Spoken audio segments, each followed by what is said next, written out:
नमस्कार class 10th UP board के सभी छात्रों को जय हिंद। तो बच्चों आज आप सभी लोगों का सामाजिक विज्ञान का पेपर था। तो बच्चों आप सभी लोग अपने अपने पेपर की आंसर की को मैच करेंगे। तो बच्चों यहाँ पर आपका जो पहला क्वेश्चन है, निम्नलिखित में से किसने 1860 ईस्वी में, यहाँ पर बच्चों आपका जो पेपर कोड है 825 CU है। कौन सा आपका है? 825 CU आप ध्यान रखेंगे, ठीक है। तो यहाँ पर 1860 ईस्वी में दक्षिण इटली की तरफ से यहाँ पर एक्सपीडिशन ऑफ द 100,000 लोगों का अभियान का नेतृत्व किया था। तो बच्चों आप कहाँ से हो जाएगा? गैरीबाल्डी। क्या हो जाएगा? गैरीबाल्डी। क्या हो जाएगा? गैरीबाल्डी। तो यहाँ पर आपका option number A will be right answer this question. इसके बाद क्वेश्चन नंबर यहाँ पर आपका 2 है। 1932 ईस्वी में पूना पैक्ट किन दो नेताओं के बीच में हुआ था? तो किन के पास हुआ? तो महात्मा गांधी और डॉक्टर भीमराव अम्बेडकर के बीच में हुआ था। बेल्जियम में केंद्रीय और राज्य सरकार के अलावा तीसरे स्तर की सरकार भी काम करती थी। इसे किस नाम से जाना जाता था? तो सामुदायिक सरकार के नाम से जाना जाता था। इसके बाद संघात्मक शासन प्रणाली में शक्तियों का विभाजन निम्नलिखित में से किनके मध्य होता था? तो बच्चों यहाँ पर आपको जो राइट आंसर हो जाएगा केंद्र और राज्य के मध्य होता है, ठीक है। इसके बाद क्वेश्चन नंबर 5 यहाँ पर आप देखेंगे। क्वेश्चन नंबर 5 बच्चों समझ में नहीं आ रहा है। यहाँ पर आपका लिखा है महिला आरक्षण अधिनियम द्वारा लोकसभा और द्वारा राज्य विधानसभाओं में महिलाओं के लिए कितने प्रतिशत सीटों का आरक्षण दिया गया है? बच्चों वो दिया गया है 33% यहाँ पर आरक्षण दिया गया है।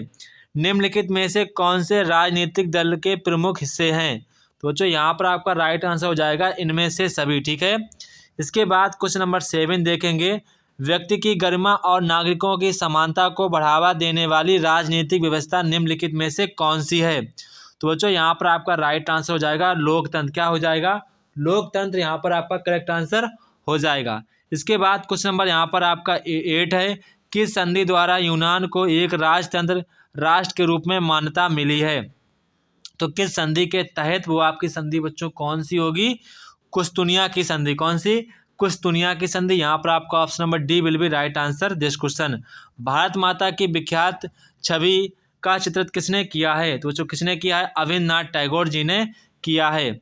इसके बाद 1920 में कांग्रेस के किस अधिवेशन में असहयोग कार्यक्रम की स्वीकृति मिली? बच्चों किसमें मिली थी? ये बच्चों मिली थी नागपुर अधिवेशन में। कहाँ पर? नागपुर अधिवेशन में मिली थी। इसके बाद प्रोजेक्ट टाइगर की शुरुआत कब की गई थी? तो बच्चों प्रोजेक्ट टाइगर है बच्चों बेसिकली टाइगर को सेविंग करने के लिए स्टार्ट की गई थी। तो ये आपकी 1973 में बच्चों स्टार्ट की गई थी। 1973 में बच्चों ये स्टार्ट कर दी गई थी। इसके बाद बच्चों आपको जो नेक्स्ट क्वेश्चन यहाँ पर है, यहाँ पर टिहरी बांध किस नदी पर बना है? तो जो टिहरी बांध किस नदी पर बना है? ये बच्चों आपका बना है भागीरथी नदी पर बना है। इसके बाद यहाँ पर क्वेश्चन नंबर 13 देखेंगे। निम्नलिखित में से कौन सी फसल मोटे अनाज के अंतर्गत आती है? तो कौन सी ऐसी फसल है जो मोटे अनाज के अंतर्गत? जौ है। इसके बाद निम्नलिखित में से कौन सा खनिज अधात्विक है? तो यहाँ पर जो आपका राइट आंसर हो जाएगा अभ्रक। क्या हो जाएगा? अभ्रक। इसके बाद निम्नलिखित में से कौन ऊर्जा स्रोत का गैर परंपरागत स्रोत है? तो बच्चों यहाँ पर आपका राइट हो जाएगा 15 कोयला। निम्नलिखित में से किसका कार्य अर्थव्यवस्था के द्वितीय क्षेत्र के अंतर्गत आता है? तो द्वितीय क्षेत्र के अंतर्गत आता है तो यहाँ पर आपका हो जाएगा शिक्षा। द्वितीय क्षेत्र के अंतर्गत यहाँ पर आप लिखेंगे द्वितीय क्षेत्र के यहाँ पर आपका ऑप्शन नंबर है कुम्हार। क्या हो जाएगा? कुम्हार, ठीक है। इसके बाद यहाँ पर आपका क्वेश्चन नंबर 17 आप लोग इसका आंसर देखेंगे।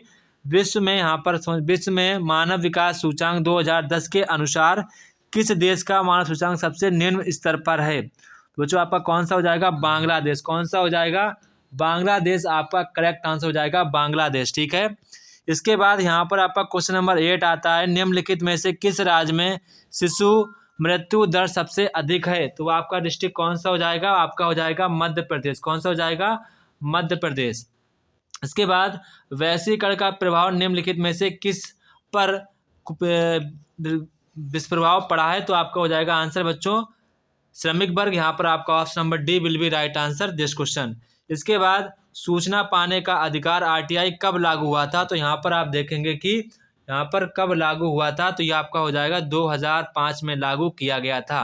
तो बच्चों ये था हमारे क्लास 10th का सोशल साइंस का पेपर बच्चों, इस बच्चे ने मैप वाले क्वेश्चन नहीं भेजे हैं, तो आप लोग अगर मैप के क्वेश्चन देखना चाहते हैं तो आप लोग मुझे पेपर भेज सकते हैं। जय हिंद बच्चों, फिर मिलते हैं अपने नेक्स्ट वीडियो में, तब तक कि आप सभी बच्चों को जय हिंद।